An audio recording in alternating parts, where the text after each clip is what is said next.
Okay, welcome back to Ask Bella How, intro number 2. Sorry for the interlude. But I had to go get my cooler, which I will fill up with ice and put back up there for my free lemonade stand. So, now I'm going to seal this concrete, and I'm going to talk about what you need to do before you seal your concrete if it's raw concrete. Number 1 is wait a long time.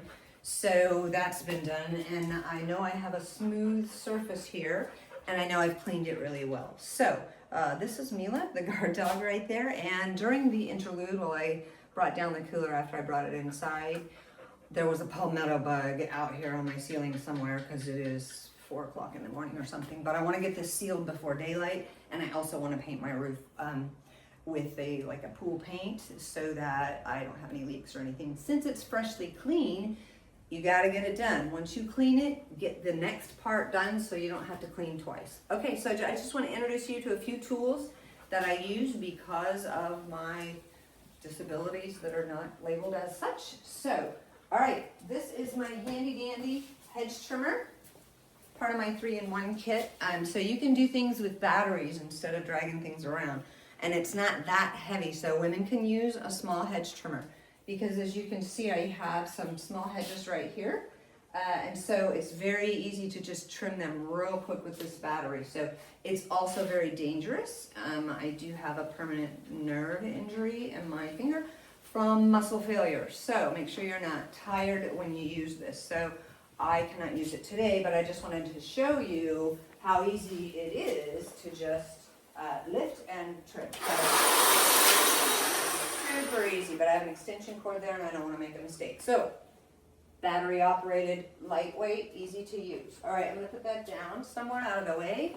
So when you're doing this concrete, important thing is to get all your tools ready and think about what you might need ahead of time, and that way you can get the project done. Okay, so a few more tools. As I'm doing this, I know that there are a few nails or something that are not smooth here, so I need to pound those down, or there's a piece of epoxy maybe that I just could not get off, and so I might want to sand that off. So I have my hand sander here, and this is where you can do it the cheapest really, because you just unscrew the little wing nuts at the top and bottom and cut your sandpaper and put it in place, and then you can just use your hand and it'll create it nice and soft, straight, flat. Okay, so then I have my palm sander, again, because I need things that are lightweight and small. So this is my palm sander, and again, I just don't buy the little sheets, just buy the big sheets and cut them to your proportion, and that will save you money.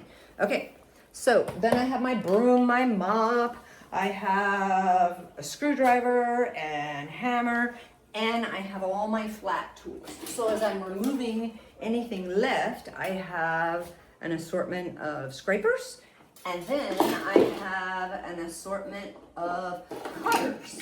So if there's a piece that I could cut off because it's sharp, or this is a handy flat razor blade that you just slide in and out. So I have pliers down there, and I always wear gloves because you can cut yourself very easily.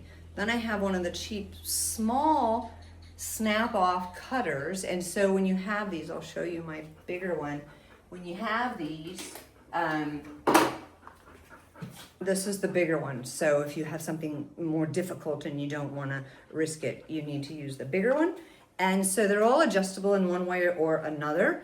Then I have my scissors that you've seen in other videos, and I have my little sharpener here, which is a sharpening stone inside my little carrot. Now, for my bigger jobs, obviously, I have my own bench grinder, and so I know how to use that. And I can show you that in a later video. If you have a lot of things that you need to sharpen and you have no idea where you could get them sharpened, just buy a very small little bench grinder and do it yourself. I can sharpen my pizza cutters, my scissors, my machetes, my whatever tools I want, okay? All right, so I got my scissors, I got my sharpener. I'm gonna show you how to snap off blades because a lot of women might not know how to do that. So, real quick, I have 2 sets of pliers, okay, and I don't want to risk anything, so I would put on safety glassware, I would put on gloves, I would make sure that I'm near a trash can, and I would make sure no pets are around, because sometimes these really sharp razor blades, they will snap off very small pieces, and it can be dangerous if you're walking barefoot. Okay, so all you're going to do to use this tool, by the way, is unlock it, slide it out just past the scoring line, and then you're gonna hold the part that stays in with one pair of pliers, and then you're going to snap off, putting the pliers nice and even with that whole scoring line on the outside, and you're gonna snap off that first blade, get that right in the trash, make sure no little shards have fallen, and then you can slide your new one out, okay? So when I finish my epoxy that I left here intentionally so that I can show you how to remove epoxy, then these are nice and sharp and ready. Okay, so now, before you are going to seal your concrete that's raw or that you've removed some flooring, a few tools that you'll need to have. So one, if it's a large area, get yourself one of these tools. I don't know what tools are called, just Bella. Just get one of those, okay? Then you have a regular broom.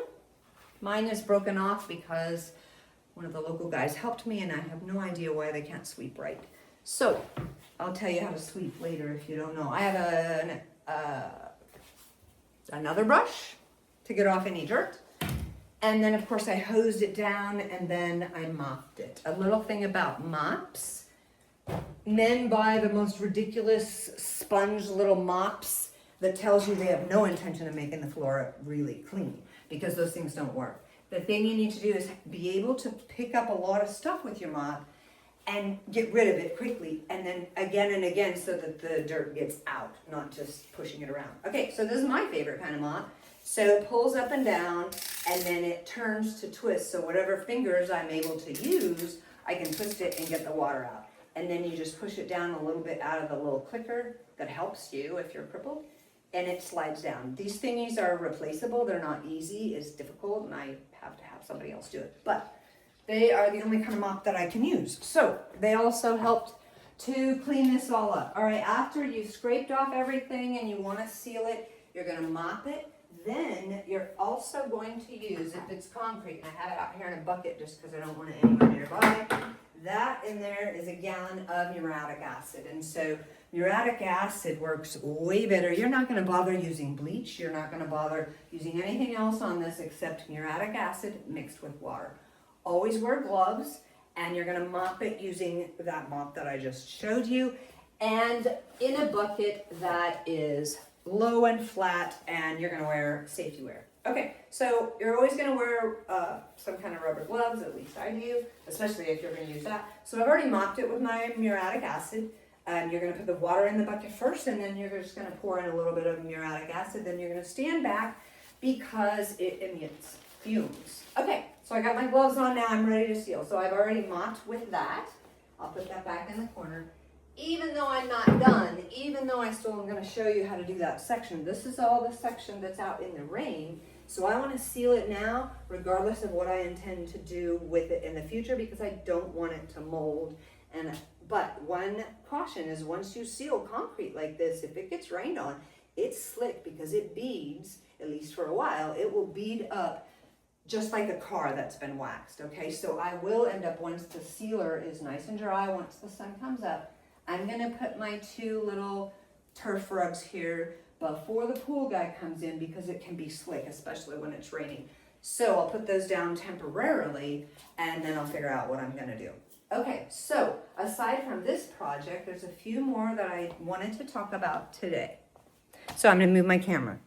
Okay, so over here, this is at Bella's Place, Roatan. Might not be able to see too good, but down here is my project.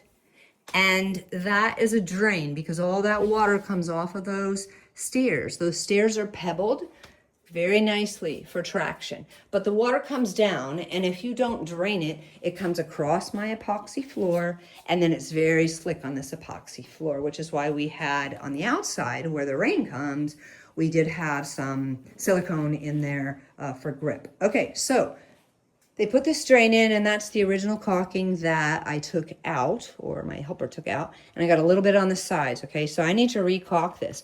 But the color, it's not a good cut, okay? So the color matters, and they used an off color, and I'm gonna use a brown, and I'm gonna show you caulking again in a horrible situation. So here's my brown caulk. I'm gonna take care of that project, okay? Back over here to my wine barrel. I got this wine barrel and it is just lovely.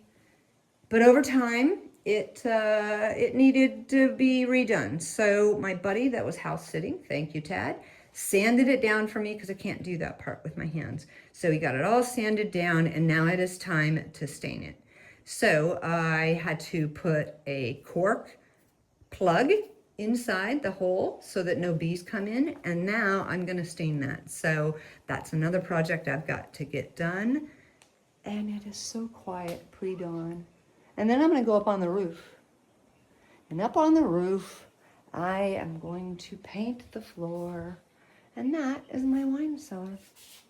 All right, well, cheers from Bella's Place. Early in the morning, it's just about to be daylight.